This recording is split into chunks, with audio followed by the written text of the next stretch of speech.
100 रुपये अब्बा जी ने दिया एक बच्चे को और उसको कहा कि जा दुकान से कुछ चीज़ ले आ, तो वो 100 रुपया उसने रास्ते में जाते ही कहीं फाड़ दिया, जब गंवा दिया तो अब वो वालिद से दोबारा 100 मांगता है, तो वालिद कहता है कि पहले 100 का तूने क्या किया। नहीं समझ आई आपको मेरी बात? पहले 100 का क्या किया? तो वो कहेगा जी बाप मेरा दिल करता था मैंने फाड़ दिया। जवान बच्चा है, समझदार है, 12-14 साल का है, मेरी बाप मेरा दिल किया था मैंने फाड़ दिया, खत्म हो गई बात। तो अब्बा नया 100 दे देगा? सुभान अल्लाह।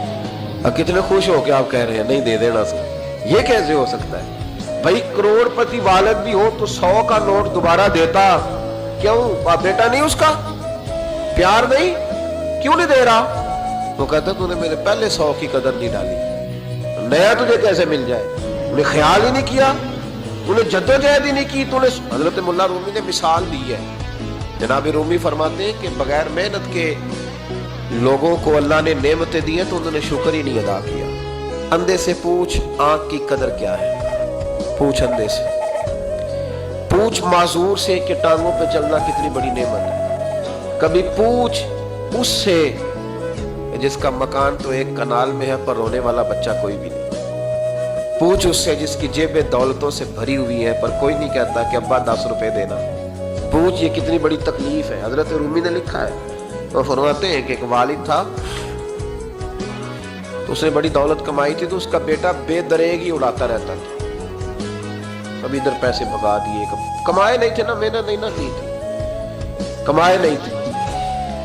वालिद बड़ा समझाता था पर समझ नहीं आती थी। लेकिन उसके अब्बा के ज़हन में एक बात आई, वो कहने लगा बेटे यार मैं कंगाल हो गया हूँ, अचानक हालात खराब हो गए, एक आना मुझे चाहिए, दवाई खरीदनी है, कहीं से लेके आओ। उसने कहा अब्बा मसला ही कोई नहीं, यार ही बड़े, बहुत सारे लोगों के साथ रात में जाता हूँ रोटी खाने होटल में, कई हैं जो मेरा इंतज़ार कर रहे होते हैं, फेसबुक वाले और जनाब वो सेल्फी वाले, बड़े सारे हैं जो कहते हैं तेरे बगैर गुजारा ही नहीं, बड़े हैं जो रोज़ सवेरे उठ के पहले मुझे अस्सलाम वालेकुम का मैसेज करते हैं, फिर उसके बाद किसी और से, बड़े हैं, कोई मसला ही नहीं। एक के पास गया, एक आना चाहिए, उसने दे दिया, ला के अब्बा को दिया। तो अब्बा घर के अंदर जो अमीर लोग होते थे घर में कुआं खुदवा लेते थे, अब्बा कुएं के किनारे बैठा था, जब बेटे ने आना ला के रखा तो उसने पानी में फेंक दिया। अगली सुबह फिर कहा बेटे एक आने की ज़रूरत है, दवा खरीदनी है। उसने कहा मिल जाएगा। 2 4 5 दोस्त अभी हैं बड़े मालदार, उनसे जाके कहा, एक से आना लाया, अब्बे ने फिर फेंक दिया, तीसरे दिन भी फेंक दिया, चौथे दिन भी, यार अब ख़त्म हो गए। कुछ आहिस्ता आहिस्ता दोस्तों को पता चल गया कि कंगाल हो गया, खबर फैल जाती है ना, अब भूखा हो गया।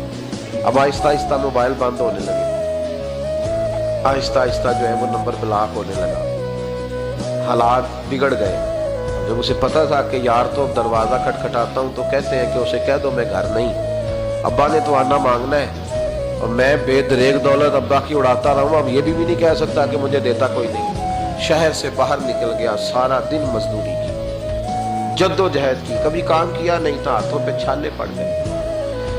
बड़ा मुश्किल होता है जिन लोगों ने काम ना किया हो, उन्हें करना पड़ जाए तो। तकलीफ का शिकार होके एक आना कमाया, शाम को ला के वालिद की हथेली पे रखा तो उसने फेंका ना जब कुएं में तो चीख पड़ा, कहने लगा अब्बा जी आप सियाने ब्याने बंदे हैं, रोज पैसे ला के देता हूँ, कुएं में फेंक देते हो, को करने वाली बात करो, नहीं दवाई खानी तो ना खाओ, जाया क्यों करते? बेटे को बाप ने थपकी दे के बिठा लिया। उसने कहा बेटा मैंने पहले दिन तो नहीं फेंका, तो 7वां दिन है, मैं रोज फेंकता हूँ, आज तेरी चीखें क्यों निकली? कहने लगा अब्बा पहले उधार के थे, आज मजदूरी के। नहीं समझ आई बात?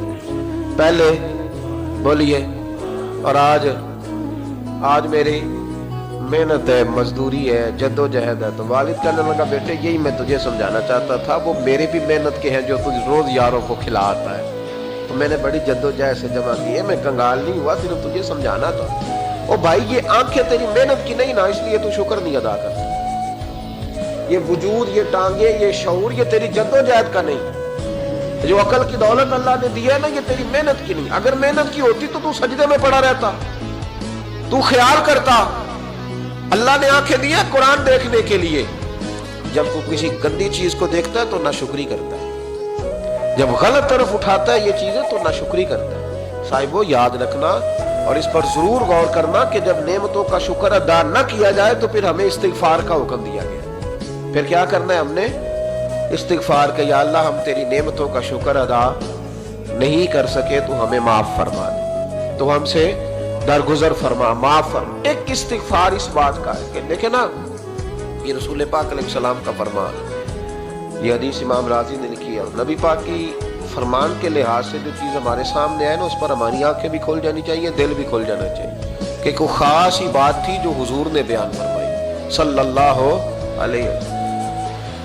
سرکار دو عالم علیہ السلام نے فرمایا ایک آدمی نے 500 سال بغیر ریاکاری کے اللہ کی عبادت کی۔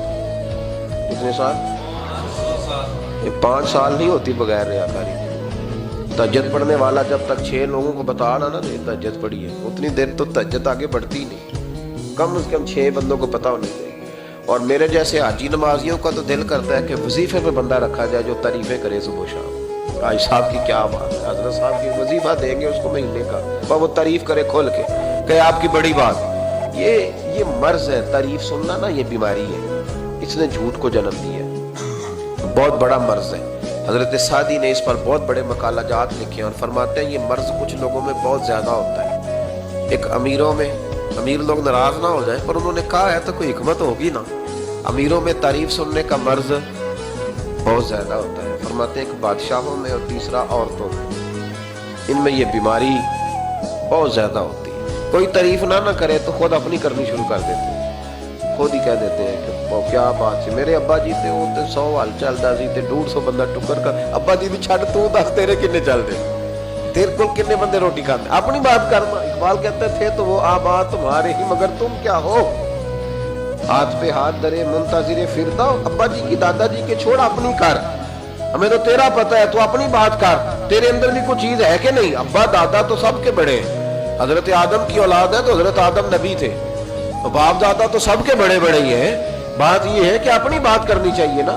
تو یہ بیماری ہے، یہ نقص ہے، 500 سال بغیر ریاکاری کی عبادت، اور بیان میرے نبی کریم علیہ السلام فرما رہے ہیں 5، بولیے، یہ بہت بڑا مسئلہ ہے، دکھاوا نہ ہو، ریاکاری نہ ہو۔ ہم مجالس میں جاتے ہیں نا جناب، محافل میں تو لسٹ ملتی ہے، یہ چودھری صاحب نے صدارت ہے، انہوں نے خصوصی تعاون کیا ہے تو یہ فلانے صاحب ہے تو ان کا بھی نام لینا ہے، تو میں کبھی کبھی کہہ دیتا ہوں کہ یار آپ نے تو کہا تھا یہ نبی پاک کی تعریف کی محفل ہے، اور یہاں آپ نے لسٹ لگا دی ہے پوری تعریف کرنے والوں۔ کچھ ضروری ہے کسی کا نام لینا اور اس کا جناب ذکر کرنا اور اشتہار پہ اس کی فوٹو آنا، یہ کچھ ضروری ہے؟ ویسے بھی کوئی اچھا لگتا ہے کہ نبی پاک کے نام کی محفل اور میں کہوں میں صدارت کر رہا ہوں؟ ڈرنا چاہیے نا مجھے اللہ تعالیٰ، حضور کی محفل اور میری صدارت، اس پر کبھی غور کریں۔ اگر کوئی راہ طریقت کا مسافر ہوگا تو تڑپ جائے گا کہ نبی پاک کے نام کی محفل اور سرپرستی ایک ایسے آدمی کی جس کو وضو تک نہیں کرنا آتا، چھ مانا دار، وہ دھندا ہے معاذ اللہ تعالیٰ، جس کا جو دل کرے وہ کرتا جائے۔ 500 سال بغیر ریاکاری کی عبادت کی، 5 بڑا مشکل ہوتا ہے۔ حضور فرماتے ہیں یہی بندہ جب اللہ کے حضور کھڑا کیا جائے گا تو رب کریم اس سے کہے گا کہ چلو اس کو میرے فضل سے جنت میں لے گا، تو عرض کرے گا مالک فضل تو ٹھیک ہے پر 500 سال لگائے میں، 5۔ وہ مولوی صاحب میری طرح کے بیچارے جو امام مسجد ہوتے ہیں نا تو وہ بھی کہتے ہیں جب میں آیا تھا تو 30 بچے تھے مسجد میں، اب 80 ہو گئے۔ اور بھائی یہ بندوں کو بتانے کی کیا ضرورت ہے، یہ تو اللہ کی رضا کے لیے ہے، تو چھوڑ اس میں اتنا تذکرہ کرنے کی کیا حال ہے۔ 500 سال جس نے لگائے، بول پڑا یا اللہ 500 سال لگائے اور تو کہتا ہے کہ اس کو میرے فضل سے لے جاؤ، تو رب کریم نے فرمایا چلو کوئی نہیں، پھر انصاف کر لیتے، الٹی آنکھ کی روشنی نکال کے ترازو کے ایک پلڑے میں رکھو اور 500 سال کی بغیر ریاکاری کی عبادت دوسرے پلڑے میں رکھو۔ کبھی اس مریض سے پوچھنا جس کو ڈاکٹر کہہ دیتا ہے کہ تیری آنکھ کا علاج نہیں ہو سکتا، بے بس ہوتے ہیں ڈاکٹر، جواب دے جاتا ہے شعور۔ پوچھ کبھی اس شخص سے کو کہتے ہیں بس جناب اب آپ اپنی آنکھیں موجود ہونے کے باوجود آپ دیکھ نہیں سکتے، اتنی موٹی آنکھ لگی ہوئی ہے، لیکن روشنی اللہ چاہے تو دیتا ہے، نہ چاہے تو نہیں دیتا۔ 5 ایک آنکھ کی روشنی ایک پلڑے میں رکھ لو اور دوسرے میں 500 سال کی عبادت رکھ دی، اللہ اکبر۔ تو رب کریم نے فرمایا اب تولو، جب تولی تو وہ عبادت تھوڑی تھی اور ایک نعمت زیادہ تھی۔ اللہ نے فرمایا یہ تو بھائی اس کو تو 500 سال دیے تھے، یہ تو ایک نعمت کا شکر نہیں ادا کر سکا، پکڑو اس کو دوزخ میں ڈالو۔ یہ کر کے کیا ہے؟ पकड़ो जहन्नम में डालो, इसको ले चलो। तिरमिजी शरीफ के लफ्ज है, नबी पाक ने हमें समझाया और एक जुमले में सारी बात खत्म कर दी। हुजूर फरमाने लगे तो अल्लाह की थोड़े दिए हुए रिस्क पे राजी हो जा, वो भी तेरी थोड़ी इबादत से राजी हो जाएगा। और अगर तेरा प्रोग्राम है ना लंबी चौड़ी जायदादों का, तो फिर सजदे भी लंबे कर, पर लंबे करना तू भी। ये क्या बात हुई, यहाँ जितनी दौलत बढ़ती जाती है इबादत सुकड़ती जाती है, वक्त ही नहीं, टाइम ही नहीं, ये बढ़ा फिर। तो जब दोज़ख में जाने लगा ना तो फिर ख्याल आया, तो हुजूर फरमाते इस्तिगफार करने लगा, कहने लगा अल्लाह मैं भूल गया था, अल्लाह मुझे गलती लग गई, इस्तिगफार कर रहा। तो जब उसने इस्तिगफार किया तो रब करीम तो पहले ही बड़ा कबूल करने वाला है। या अल्लाह मैं भूल गया, तो फरमाया चलो जो इस्तिगफार करे उसे तो मैं वैसे ही माफ कर दिया करता हूँ, इसे बख्श दो, इसे मेरे फजल से जन्नत में ले जाओ। पहला इस्तिगफार हमारे बुजुर्ग ने एक मुराकबा कराते थे। मुराकबा इन्न फी खल्क़िस समावाति वल अर्द वख्तिलाफिल लैली वन नहारि लआयातिन लिउलिल अलबाब।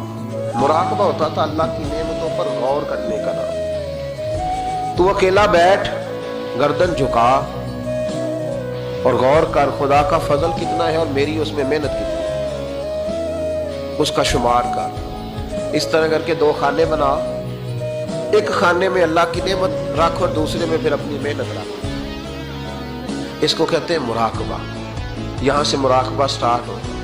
और अगर तू शुक्र अदा कर रहा है तो फिर ठीक है, वरना फिर इस्तिगफार कर, फिर अल्लाह के हुजूर माफी मांग, फिर उसके हुजूर आहोजारी कर, फिर उससे कह के वो माफ करे।